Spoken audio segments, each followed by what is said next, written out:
le colonel Ninifé, et il venait dans le salon de mon père pour venir boire de la liqueur. Mon père ne lui boit pas, mais comme c'est un douanier, il lui donnait beaucoup à boire. Toi, un plaisantin, tu vas parler de mon papa. Tu me parles de mon papa ici, là. Tu ne vas pas croire. Et c'est comme ça qu'il me dit, moi, de faire une déclaration. De déclarer. Genre, il va acheminer ses carcératés, ils vont me punir. Me punir, c'est-à-dire, il ne va pas évoluer. Donc, moi, il fait la déclaration. Et dans la déclaration, j'ai montré à Canepu, c'est un illettré, hein. Il ne sait pas parler français. Hein. Souvent, même quand on est au Gadavou, on est au rassemblement comme ça à la place, quand il parle, tu n'as pas le moral. Lui, il est aussi l'officier. Vous comprenez? Donc, ce monsieur-là, il me dit de déclarer. Donc, quand j'ai déclaré, il lit, il me dit de changer parce qu'il ne peut pas acheminer. J'ai dit dedans à Kassaraté que le monsieur qui est là, envoie les djoulas au corridor. Il envoie les djoulas au corridor et nous sommes à la peur des élections. Non, on ne comprend pas. Tous ceux qui ne sont pas djoulas là ne vont pas dans les services. Voilà la réalité. Il faut envoyer ces Kassaraté, on va aller parler nous deux là-bas. Et il me dit de changer. Je dis, ne change pas. Il faut envoyer. Moi, après, il me dit, il fallait te faire enfermer à Koumassi. Je suis monté dans le bamo de la gendarmerie. Donc, le conducteur m'a pris, il fallait me déposer à Koumassi. Ils ont fait le billet de cours, on dit, bon, allez l'enfermer à Koumassi. Donc, il s'est arrivé à Koumassi. Koumassi, là, c'est mon ancienne unité. Hein. Quand il s'est quitté à Torogu, là, c'est là-bas m'a muté. Donc, quand il s'est arrivé, là, tous les monomètres de la GIC, là, quand ils m'ont vu, là, ils étaient en jaillit. Akouignon à quoi? T'es un Kanya Faris. Bon, ok, à Foy. Je suis rentré. Plusieurs même, la canne, il n'était pas dedans. Quand me disait, c'est quand il y a un officier qui venait, on dit qu'il y a un officier qui vient, puis il rentre, et puis on ferme. Voilà. Sinon, j'étais les monos à la gare, j'ai mangé à checker. Nos copines envoyaient à manger, on s'en foutait même. Mais le jour que tu m'as envoyé, le même jour là, les monos, ils sont allés payer l'ail pour me donner, pour me mettre dans mon cuit. Voilà. Mono, il faut prendre l'ail, t'amener dans ton cuit. Mais ça fait chauffer la température du corps. Et j'ai mis l'ail dans mon cuit. Et ils sont allés dire au commandant Aka qu'il y a un mono qui est là, qui fait la fièvre. Et voilà comment le commandant, il rentre en transe, il dit, mais pourquoi le 2-1 nous envoie des gendarmes qui sont malades en prison?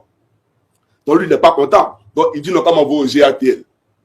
Donc on me prend un véhicule de la GIC, un véhicule de l'escadron de Koumassi, et on m'envoie au GATL. Arrivé au GATL, il y a un colonel Mexicain qui se présente à moi. Et je n'ai pas discuté à lui. Hein. Ma grande soeur qui était à Paris m'avait donné une puce. Et un téléphone Samsung, un vrai téléphone. J'ai pris le téléphone, j'ai ouvert le téléphone, j'ai enlevé ma puce, j'ai donné au colonel, il dit mon colonel, ça c'est pour vous. Faites papier, sorti d'ici là. Moi, il n'est pas discuté. Il dit, ah, mon petit, tu as su ce que tu dis là. De prendre, il dit, mon vieux, il faut prendre le téléphone, ça là. C'est rien. Prends le téléphone là. Fais papier, moi, quitter ici là. Il n'est pas resté dans la prison là. Et il a fait le papier. Le même jour que tu m'as envoyé là, le même jour je suis sorti. Et le même jour je suis allé au camp, à l'escadron où tu es, je suis parti là-bas pour te montrer qu'est-ce que tu fais là. C'est rien même. Je suis allé au camp et puis elle pris maintenant mon véhicule et puis ça à la maison. Voilà. Et ce n'est pas la première expérience que j'ai vécue, que j'ai traversée. Quand j'étais gendarme, comment on appelle ça, à Elibou. Ça, je crois, j'en ai parlé. Mais je vais reparler de ça pour que les gens comprennent dans quoi nous étions à l'époque et pourquoi Gbagbo a perdu son pouvoir. J'étais à l'entrée de Libou. C'est-à-dire que côté entrée à Abidjan, là. Voilà, j'étais là. Et il y a un véhicule, des gros camions là, qui transportent les bœufs. Les camions étaient là. Donc le corridor, il ferme la nuit. Et on ouvre à 6 heures. Donc on a ouvert et j'ai vu un camion. Et j'ai arrêté le camion pour un contrôle de routine. À peine je parle au chauffeur, il me tend 10 000. Je dis, mais ça c'est suspect. Parce que dans la main, quand tu es trop volontaire, c'est que tu es suspect. Ah, allô, voilà pourquoi tu ne m'as pas eu pendant la canne. Parce que tu étais trop volontaire. Premièrement, tu m'as appelé, viens ici. Viens me voir, viens. Bon, il vient te voir par rapport à quoi. Toi et moi, on joue bien ensemble, quoi. Et puis il vient te voir. Et tu enlèves 1 million. Donné à Johnny. 1 million n'a pas de tiers, tu enlèves un deuxième million. Envoyé à Johnny. Il n'a pas de tiers, tu enlèves un troisième million. Qu'est-ce qui était usant? Qu'est-ce qui était pressé? Tu étais trop volontaire. Et dans la main, quand on est trop volontaire, on est suspect. Voilà pourquoi tu ne m'as pas eu. Moi, je suis un militaire à Palou. Tu comprends? Donc, quand le gars, il m'a attendu 10 000, il dit, mais tu m'étends les 10 000 pourquoi? Il t'a demandé quoi? Il a dit, donne-moi les pièces du véhicule. Il n'a même pas encore parlé, tu m'étends 10 000. Et il a augmenté encore, il a mis un autre pied de 10 000 dessus, il m'étend. Il a dit, non, c'est bizarre. Il faut descendre du véhicule. Et je regarde derrière lui, derrière sa cabine, là, où lui met s'assoit, chauffeur, il y a des gens qui sont entassés là-bas. Il y a des gens qui sont entassés. C'est-à-dire que dans la cabine du chauffeur, là, où il s'assoit pour conduire le véhicule, il y a des gens qui sont entassés derrière. Il dit, mais c'est quoi tout cela? Sur la carte grise, là, sur la carte grise de la voiture, là, vous devez être combien de personnes? Les papiers de la voiture, là, vous devez être combien de personnes? Il y a toi et celui qui est à côté de toi. Comment se fait-il que derrière toi, là, il y a beaucoup de personnes? Et tous n'ont qu'à descendre pied à terre. Tout le monde pied à terre. Il augmente l'argent encore. Il dit, mec, plus tu augmentes, plus je suis en train de me démontrer qu'en réalité, il faut que Johnny Pacheco, il creuse. Parce qu'en creusant, il va trouver des choses. Donc, il augmente l'argent. Il dit, d'accord. Mon ami, il faut descendre. Et j'ai décidé, j'ai demandé à monter dans le véhicule. C'est-à-dire, j'ai demandé à ce qu'on ouvre, bien entendu, le capot, pour que moi, je monte à l'intérieur pour voir qui est dans le véhicule. Et chers amis, vraiment, c'est pas possible. C'est pas possible, hein. Je monte dans le véhicule. D'abord, il veut me dissuader. Lui, il veut me dissuader de monter. Moi, un militaire. Il est regardé comme ça, là. Tu vas me laisser monter là? Tu vas me laisser monter là? Donc, il bouge. Moi, je grimpe. Je monte dans le véhicule. Mes collègues me regardent. Mais coucouillon, tu vas faire quoi en haut là-bas? Prends ta cahier, puis il faut quitter là. C'est dit, prends ton air, il faut quitter. Non, moi, je n'ai pas pris mon argent. Moi, je vois à quoi dans le véhicule. Je dis, les gars, je monte. Hey, des gens sont entassés. Nombreux comme ça dans le véhicule. Dans le caca des bœufs. Des gens bizarres, on ne connaît pas. Ils sont nombreux. Vous voyez les longs camions là, les gros camions longs là. Ils sont remplis dedans, parmi les bœufs là. Je dis, mais mon ami, c'est quoi ça là? Faites descendre tout le monde. Et puis ton véhicule, il faut garer ça. Il n'y a plus les pièges du véhicule. Et j'ai appelé le commandant, le chef de poste. Et j'ai rendu compte au chef de poste rapidement. Donc on a demandé à ce que tous les véhicules, tous les gros camions garent. Et en réalité, dans tous les gros camions là, c'était la même chose. Tous les gros camions comment on appelle ça, qui se suivaient là, on a fait garer et tous, même ceux qui étaient déjà partis là, on les a poursuivis à un véhicule pour les ramener. On a fait garer tout le monde et c'était le même constat, des gens partout dans les véhicules. Vous savez qui nous a demandé de laisser passer ces gens-là? Vous savez qui a appelé pour dire qu'il a laissé passer? Philippe Mangou. Donc ne soyez pas étonnés, ce monsieur est l'ambassadeur aujourd'hui de Ouattara, non? Il était ambassadeur en Allemagne. Un chef d'état-major, des gendarmes qui attrapent des gens. Quand on ne peut pas identifier, ils n'ont aucun papier, ils sont bizarres dans des véhicules. Et puis ils sont parmi les camions de bœufs. Mais quand on veut venir en Côte d'Ivoire, là, on voyage de façon décente. Voilà, on ne se cache pas parmi les bœufs. Si tu te mets dans un véhicule, un car, tu arrives, qui va te dire pourquoi tu rentres en Côte d'Ivoire? C'est CEDEAO. Mais vous êtes dans les camions bizarres. Et puis, on a l'approche des élections. C'est Philippe Mangou lui-même qui a demandé à ce que on laisse passer, bien entendu, ces camions-là. Vous comprenez? Donc, nous, là, on n'est pas surpris. Et lui-même, Philippe Mangou, s'il se souvient très bien, un jour, il passait à son cortège. On était dans ce même corridor de Libou. Et il est venu là menacer tout le corridor, tel un civil. Mais quand tu veux parler aux militaires, il faut parler respect. Et puis, ce n'est pas devant les civils, tu vas parler nous. D'accord? Mais il vient avec ce zèle-là. Il a fermé ce corridor. Il a fermé ce corridor. Mais nous, là, ce n'est pas nous qui avons créé ce corridor. C'est parce qu'on nous a désigné à ce corridor que nous sommes allés à ce corridor. D'accord? Et ce n'est pas nous d'abord que les gens doivent passer avant d'arriver à Abidjan. S'ils doivent attaquer Abidjan, là, c'est nous, on va lancer la lettre d'abord. Mais toi, tu as fermé ça, c'est pourquoi? Pour qu'ils puissent arriver à Abidjan facilement, non? Comme pendant la crise post-électorale, parce que Libou a été fermé par mon goût. Voilà la réalité. Donc, moi, je ne suis pas surpris. Je ne suis pas surpris. Mais je dis aux Ivoiriens, d'accord, ce qu'il a dit là, c'est pareil à la police. Hein. Tous les commissaires, c'est pareil.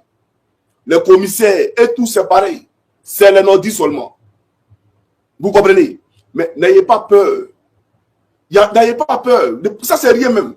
Ceux-là, ceux que vous voyez là, eux vont se chercher là un.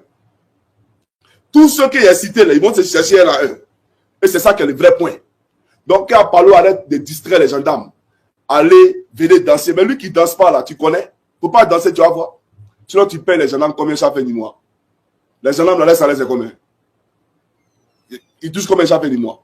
Au point où, voilà, ils seront tellement heureux pour dire non, oui, la gendarmerie, c'est un corps d'excellence, tout et tout. C'est toi qui as tous les milliards. Et moi, Johnny Pacheco, chaque jour que Dieu fait qu'il partait dans ton bureau là, tu avais des valises d'argent. Des valises remplies d'argent, on devrait te donner. Ton Léopold, là, il devrait te donner. Et tu dispatchais. Prends ça là, fais ça. Prends ça là, fais ça. Prends ça là, fais ça. C'est la vérité, mais c'est fou. tous les gendarmes, c'est toi qui volent. Donc, la frustration, là, elle existe à l'armée. Moi-même, Johnny, là, j'ai pris l'exemple sur moi-même. Hier, il était gendarme, comme ces gendarmes qui ont dansé là, non. Quand Kane nous appelait là, on venait au rassemblement, on l'écoutait Kane. Mais est-ce que moi, Johnny, où il a fallu dire la vérité à Kane là, je ne lui ai pas dit. Je lui ai dit cette vérité. Donc, c'est pour te dire, chacun de nous là est un être humain, chacun de nous a une conscience. Toi, par l'autre, tu n'as pas de conscience. Ton âme est souillée. Ton corps, il est vide. Ton corps là, ton âme est noire. Parce que tu traînes derrière toi tous ces morts qui ne font que te hanter tous les jours. Parce que tu connais ta fin. Je t'ai dit que tu auras une fin lancinante. Et je ne suis pas en train de rigoler. Les gendarmes que tu as tués là, tôt ou tard, tu paieras pour ces crimes. Voilà la réalité.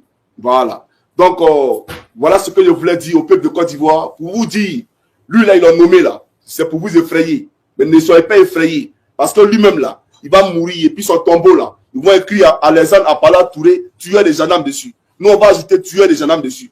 Il meurt, c'est un homme. Il n'est rien même.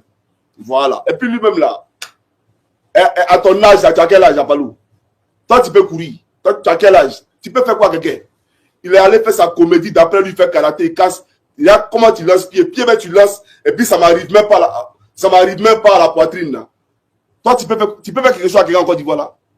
Tu peux t'asseoir dans ton bureau, créer des milices, des gens qui ne sont pas armés, qui viennent de te voir dans ton bureau, des civils, qui rentrent à la gendarmerie avec des armes dans leur véhicule, et que tu reçois. Mais je viens, le moment viendra où je vais donner les noms. Parce que toi là, tu n'es pas de bonne moralité. Le Bakavé, Apalou, il est où le Bakavé? Toi qui as toutes les caméras de surveillance, même les civils dont il parle, que j'appelle des bouviers, qui tuent pour ton compte, qui tuent pour le compte de Téné Brahima Ouattara. Mais ceux-là, ils ont des téléphones où ils ont accès à toutes les caméras de surveillance en Côte d'Ivoire. Ils ont accès, c'est-à-dire des gens qui ne sont pas encore habillés, mais c'est des tueurs à gages. Et puis ils sont assis, et puis ils montrent quand Johnny regarde ici, là, c'est Nanéré. Là, c'est Cocody. Là, ils ont accès à toutes les caméras de surveillance. Comment c'est possible d'un état de droit? Donc, où est passé le Bakavé? Il faut nous parler du Bakavé avant de faire la morale aux Ivoiriens. Toi, tu es un homme souillé, toi, tu respectes la loi. Tu fais la honte de la gendarmerie nationale. Parce que tu es un traître. Tu es un traître, tu as trahi notre corporation. Donc, tu n'as pas de leçon de morale à donner à un gendarme. Tu n'as pas honte, tu es le seul gendarme. Toi, tu es plus intelligent que tous les autres gendarmes. Toi, mais il y a des gens que tu es venu trouver colonel. Il y a des gens que tu es venu trouver qui étaient qui étaient plus gradés que toi. Et toi, tu es le patron. Moi, j'ai été choqué un jour dans tes bureaux lorsque je voyais un colonel au temps de Gbagbo qui allait, lui, la papier, il va aller te rendre compte. Ça m'a fait mal. J'ai dit non. Tu penses que quand il était regardé, tu es trop heureux, quoi. Tu penses que quand moi, il causait, tu étais trop heureux. Champion, moi, je suis un militaire. Et tu sais très bien. Toi-même, tu m'as dit que j'ai fait des vidéos sur l'affaire de terreau, Dieu n'était pas content. De la main, tu n'es pas content, là. C'est quoi, il n'est pas oublié qui tu es. C'est comme ça, moi, je suis assis, et puis toi et moi, là. On a des hypocrisies, et puis on se cause. C'est quoi ça y est? Tu comprends un peu, non? Voilà. Donc, c'est pour te dire, il n'y a aucun Ivoirien qui aura peur, parce que tu n'es rien. Nous-mêmes, on n'a pas peur de toi. Tu es vrai, quelqu'un? On va voir ce que tu vaux, là. Ce que tu vaux. Mais il faut dire à Draman, pourquoi il n'a pas dit qu'il va être candidat? Parce que s'il a dit qu'il était candidat, là, 2025, octobre, lui-même n'avait pas voir ça. Tu n'as pas croire à Palou. 2025, là, il n'allait pas voir même. Mais il n'a qu'à venir dire qu'il est candidat. Il pense qu'il va nous distraire. Vous pensez qu'il va nous distraire. Tu as fait le serment à Ouattara que tu es prêt à tuer pour l'installer au pouvoir. C'est toi qui l'as dit. Tu es prêt à tuer et tu as juré devant moi que tu vas tuer celui qui va fouiller Guillaume. Tu as juré devant moi. Et quand tu as enlevé le colonel Bakayoko, le capitaine Kanya à Torogui, là, qu'on appelle le colonel Bakayoko, qui était à la tête de l'école gendarmerie, quand tu l'as enlevé, quand il t'a demandé, tu dis c'est un soroïste. À Palo. Moi, il ne savait pas que dans la gendarmerie, il y a des soroïstes. Ah. Donc, s'il y a des soroïstes, c'est qu'il peut y avoir des bagboïstes. S'il y a des soroïstes, c'est qu'il peut y avoir des blégoudéistes. S'il y a des soroïstes, c'est qu'il peut y avoir des tiamistes. De toute façon, tu es un RDL, là. C'est comme ça, chacun son parti politique dans la gendarmerie. Mais c'est vous qui nous avez dit que la gendarmerie, c'est devenu parti politique. Nous, on ne savait pas. C'est Apollo qui nous a dit qu'on peut faire politique dans la gendarmerie. Voilà pourquoi il a djulatisé la gendarmerie. Comme s'il n'y avait que les nordistes pour gérer les commandants des brigades de gendarmerie. C'est une frustration. Donc, c'est pour te dire tout simplement. De toute façon, nous, les Johnny, à l'époque, là, on était gore dans l'âme et puis on était gendarme, là. On était pro-Bagbo concentré, même quand on dirait les concentrés sucrés là. C'est comme ça qu'il y a beaucoup de pro-Gbagbo, les concentrés sucrés dans cette gendarmerie là. Voilà, on espère que toi, au moment venu là, tu serais courageux. Mais tu n'es pas courageux à Palou. Voilà, tu ne ferais pas quelqu'un même. Et puis toi, tu n'aimes pas les critiques. C'est toi qui m'as appelé ici pour qu'il appelle les gendarmes là. Il faut appeler dessin animé. Il n'a qu'à enlever vidéo où Ouattao parle de lui là. Il n'a qu'à enlever. Il faut lui dire, il n'a qu'à arrêter de m'attaquer. Toi, tu es un pleurnichard. Toi, tu es un gros civil. Tu es un gros chali. Voilà. Et puis, autant de Djabi Point, autant de Kassaraté, autant de Djekwan, on n'a pas vu un commandant supérieur de la gendarmerie prendre micro tout le temps pour aller d'unité en unité pour parler aux gendarmes, comme un politicien. Mais toi, c'est toi qui as micro matin, midi, soir à cause de Draman. Tu es devenu politicien, parler aux gendarmes. Mais tu as peur de quoi? Le Seigneur Jésus-Christ, là, tu te rappelles, pourquoi tu es un sataniste? Sinon, quand le Romain, comment on appelle ça, le soldat romain est venu voir le Christ, pour dire au Seigneur, j'ai mon élément qui est blessé, qui est très mal en point, qui est mourant, Seigneur, s'il te plaît, il faut venir le guérir. Et quand Jésus a dit, allons, on conduit-moi à ton serviteur, à ton élément, il a dit, non, Seigneur, je sais simplement que de ta position là, si tu dis une parole, il sera guéri. Tu n'as pas besoin de te déplacer. Et Jésus s'est retourné, il a regardé Israël, et il a dit, je suis venu à Israël, mais jamais je n'ai vu une aussi grande foi. Donc c'est pour dire à Palo, tu dis que tu es général, non, d'après toi. Tu n'as pas besoin d'aller dans les casernes pour parler. Tu peux être dans ta cabine et puis donner les ordres, non. Et puis elles, ceux qui vont exécuter, non. Mais tu t'as menacé les gens. Tu t'as parlé les gens pour dissuader. Tu n'es rien. Tu ne peux rien créer. Les gendarmes te connaissent. Tu es un tueur des gendarmes. Des élèves gendarmes. Tu n'as pas honte. Des élèves gendarmes désarmés qui n'ont pas d'âme. C'est tes enfants, il faut les protéger. Des élèves gendarmes, là, c'est des bébés. C'est vrai, c'est des militaires, mais ils n'ont pas d'âme. Ils n'ont pas même de matricule. Ils ont un matricule, mais ils ne sont pas encore sur les rangs officiellement. Donc, toi, en tant que commandant d'unité, là, c'est de les protéger. Mais tu les tues. Ça, c'est pourquoi? Pour donner ça à Draman et à la rébellion. Et toi, tu veux qu'on te pardonne ça? Qui va te pardonner ça? On ne peut pas te le pardonner. Parce qu'un vrai commandant d'unité, il te le dit ouvertement à Palou. Quand les rebelles arrivent, ils sont à vos portes, ou bien même tu as écho qu'ils arrivent là. Si tu n'as pas d'arsenal pour combattre, tu siffles le rassemblement de tous tes éléments, tu fais le point pour leur dire qu'il y a une guerre qui approche, on n'est pas en mesure de faire face à cette guerre-là, parce qu'on n'a pas d'armes. Ce qu'on va faire, c'est qu'en colon couvrait direction les Bamou, tout le monde dans les Bamou, et puis direction à Abidjan. Vous partez à Abidjan. Tu protèges tes éléments, tu t'en vas à Abidjan eux. Tous les commandants d'unité l'ont fait. Tous les commandants d'unité en Côte d'Ivoire l'ont fait. Sauf toi. Tu as trahi le corps de gendarmerie. Tu as trahi la gendarmerie. Et non seulement tu as permis aux rebelles de prendre la ville de Daloa. Mais t'en fais pas.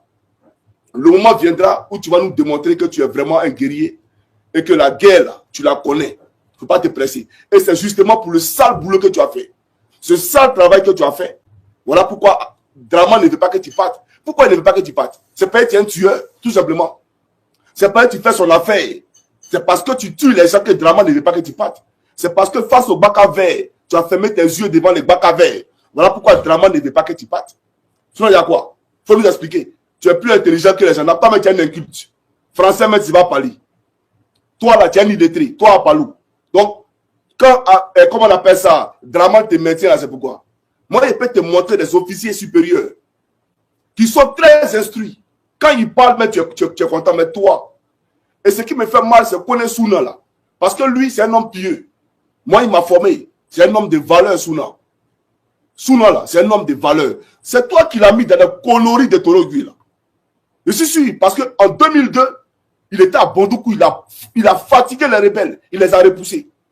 On ne sait pas en quel coup, en 2010, Souna allait te suivre dans ta bêtise. C'est toi qui l'as mis dans ces conneries-là. Tu comprends un peu? Donc, c'est pour te dire tout simplement, un vrai mono là, voilà ce qu'il fait. Il protège ses éléments. Mais vous êtes des traites. Et tous ceux qui ont trahi la gendarmerie là, ils sont à des points de responsabilité.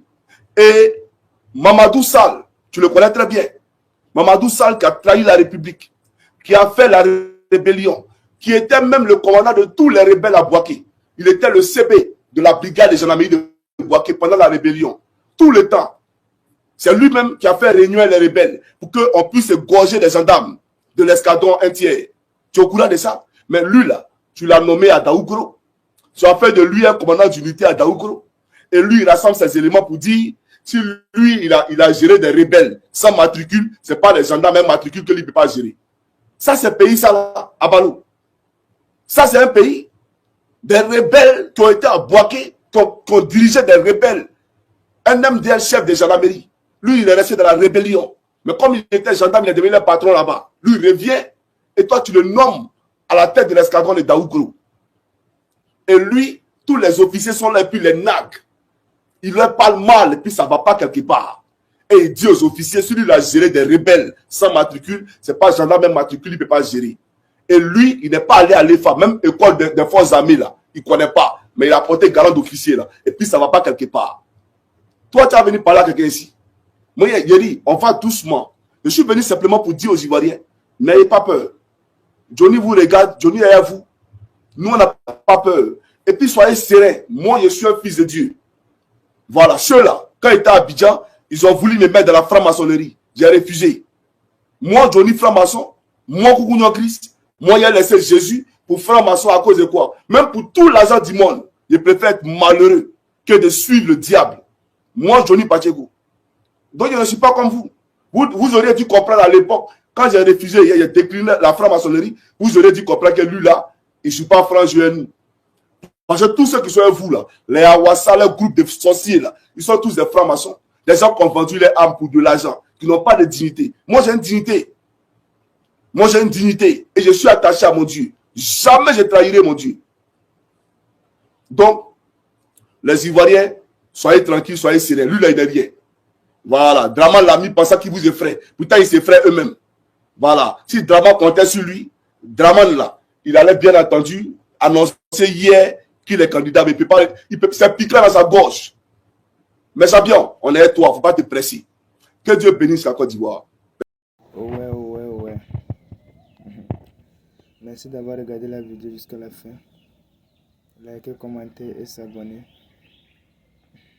Comme je le disais dans mes vidéos passées, et j'ai dit, je suis tellement désolé pour mon absence depuis un certain moment. C'est dû des problèmes d'un sujet privé que un jour peut-être j'aurai à partager avec vous ici. Donc je vous remercie, vous qui êtes toujours là et vous qui êtes partis. Et à cause de mon absence, je vous informe que je suis maintenant de retour. Donc je vous souhaite aussi un retour et qu'ensemble on arrive à notre objectif, on arrive à la suite de notre objectif. Donc je vous remercie beaucoup pour vos soutiens pour moi. Et malgré mon absence, vous êtes toujours là pour moi. Je vous remercie. Et donc je suis tellement désolé. Maintenant, par la grâce de Dieu, je suis là. Et donc on continue aussi notre travail, on continue aussi l'objectif. Et d'ici à la fin de 2026, au moins, on doit arriver dans les 5000 abonnés. Donc je compte sur vous. Ciao.